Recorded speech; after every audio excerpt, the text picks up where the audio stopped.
I'm Dr. Collis. I developed the Collis Curve toothbrush when my dad developed Parkinson's. He had it so bad that when he tried to brush his teeth, the toothbrush would go flying over his shoulder rather than in his mouth. And so his brushing had to be done by my mother.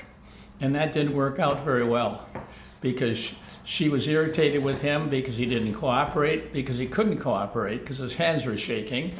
And she felt that it was an unthankless job that she had to do.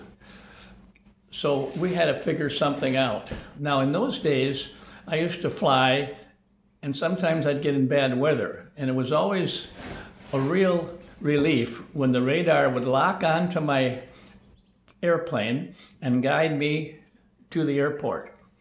Well, I got to thinking, if we could get the toothbrush to lock onto the tooth, to hug the tooth, the battle would be over, because my mother's biggest problem was she couldn't keep a hold of that tooth because it kept shaking.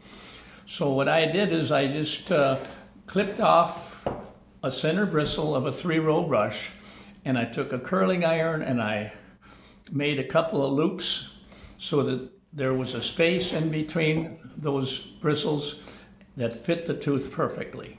So we tried it and it worked like a charm.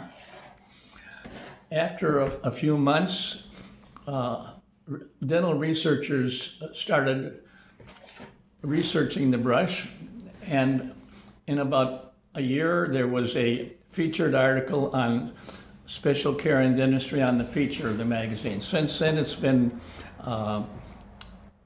become a part of dental curricula on several different dental colleges.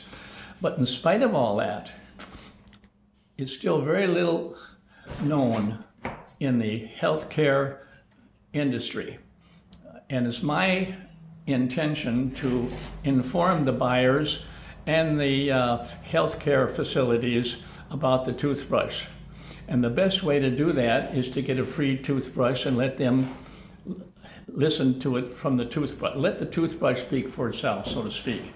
So what you can do is go to the website, enter the code FREEBRUSH, and you'll get your toothbrush. And I'm sure you'll be very impressed.